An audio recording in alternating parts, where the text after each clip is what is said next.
श्रीलंका आज आर्थिक संकट से जूझ रहा है। श्रीलंका की आर्थिक हालत इतनी भयावह हो गई है कि उसके आम नागरिक सड़कों पर उतर चुके हैं। श्रीलंका की बुरी हालत का प्रमुख कारण चीन है, जिसने श्रीलंका के सत्ताधारी यानी राजपक्षे परिवार को कठपुतली की भांति उपयोग में लाकर श्रीलंका के विनाश की पटकथा लिख दी। चीन के ऋण जाल में फंसा श्रीलंका आज दुनिया के सामने हाथ फैलाकर खड़ा है, लेकिन कई देश इससे कन्नी काट चुके हैं। कहा जाता है जिसका कोई नहीं होता उसका भगवान होता है, लेकिन श्रीलंका के संदर्भ में यह कहना बिल्कुल सटीक होगा कि जिसका कोई नहीं होता उसका भारत होता है। इसी बीच आईएमएफ ने मोदी सरकार द्वारा श्रीलंका की मदद को लेकर भारत की जमकर सराहना की है, लेकिन दुखद यह है कि चीन के कर्मकांडों पर उसने कुछ भी नहीं कहा है। नमस्कार, आप देख रहे हैं टीएफआई, जो है देश का सबसे बड़ा अल्टरनेट न्यूज मीडिया पोर्टल, और मैं अवनीश तिवारी आपको बताऊंगा कि कैसे अंतर्राष्ट्रीय संगठन आईएमएफ एक और श्रीलंका की मदद के लिए भारत की सराहना कर रहा है, तो वहीं दूसरी ओर श्रीलंका को बर्बाद करने वाले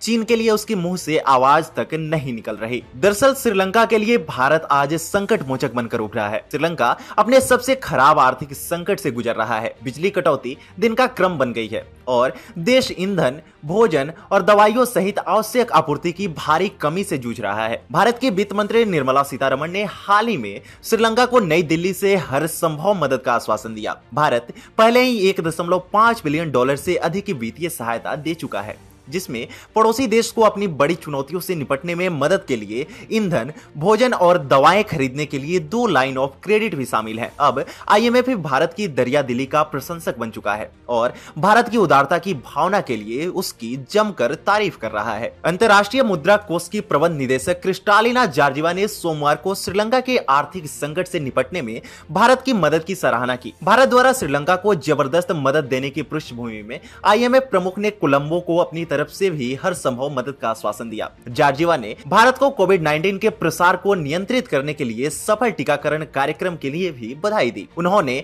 अन्य कमजोर देशों को कोविड-19 राहत सहायता प्रदान के लिए भी भारत की जमकर सराहना की। ध्यान देने वाली बात है कि आईएमएफ हाल के दिनों में भारत का समर्थन करने में काफी मुखर रहा है। सबसे पहले इसने भारत को पिछले 2 वर्षों में लगातार कोविड-19 लहरों के बीच भी अपनी अर्थव्यवस्था को संभालने को लेकर सराहना की थी। आईएमएफ ने संरचनात्मक आधार पर अपनी अर्थव्यवस्था में सुधार के लिए भारत के अभियान की सराहना की। साथ ही इस संगठन ने 2022 में भारत को सबसे तेजी से बढ़ती अर्थव्यवस्था के रूप में उभरने का अनुमान लगाया है। भारत तेजी से एक आर्थिक महाशक्ति के रूप में उभर रहा है। वास्तव में आईएमएफ दुनिया भर के अन्य विकासशील देशों को केस स्टडी के रूप में भारत के अनुभवों की पेशकश कर सकता है, लेकिन श्रीलंका की मौजूदा हालत का जिम्मेदार सिर्फ और सिर्फ चीन है। हिंद महासागर में उसकी शोषणकारी नीतियों के कारण श्रीलंका खुद को आज संकट में डाल चुका है। पहले तो चीन ने श्रीलंका को कर्ज के जाल में फंसाया, उसकी रणनीतिक संपत्ति जब्त की और फिर समुद्री देश को छोड़ दिया। श्रीलंका कर्ज के बोझ तले दब गया है, जिसे वह चुकाने में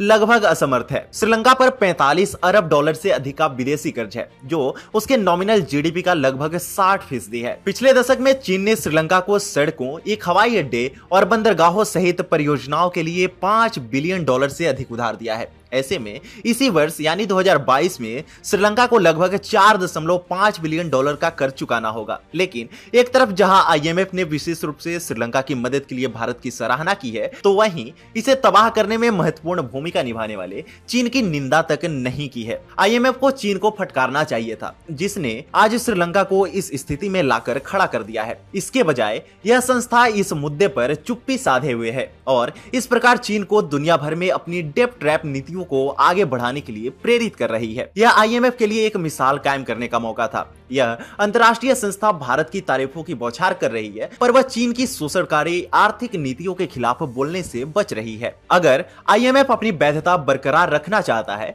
तो उसे एक स्टैंड लेना चाहिए। आईएमएफ को विश्व स्वास्थ्य संगठन की तरह चीन का पालतू नहीं बनना चाहिए। आईएमएफ को उन देशों का साथ देना चाहिए जिसका शिकार चीन दशकों से कर रहा है। चीन के सामने आईएमएफ का खुलकर न बोल पाना दुखद है, क्योंकि चीन एक ऐसा बहुरूपिया देश है जो व्यापार के नाम पर दूसरे देशों को कंगाल कर देता है, और यही हाल श्रीलंका के साथ हुआ। पर आज के परिदृश्य में चीन की गलत नीतियों का विरोध करना अत्यंत आवश्यक है।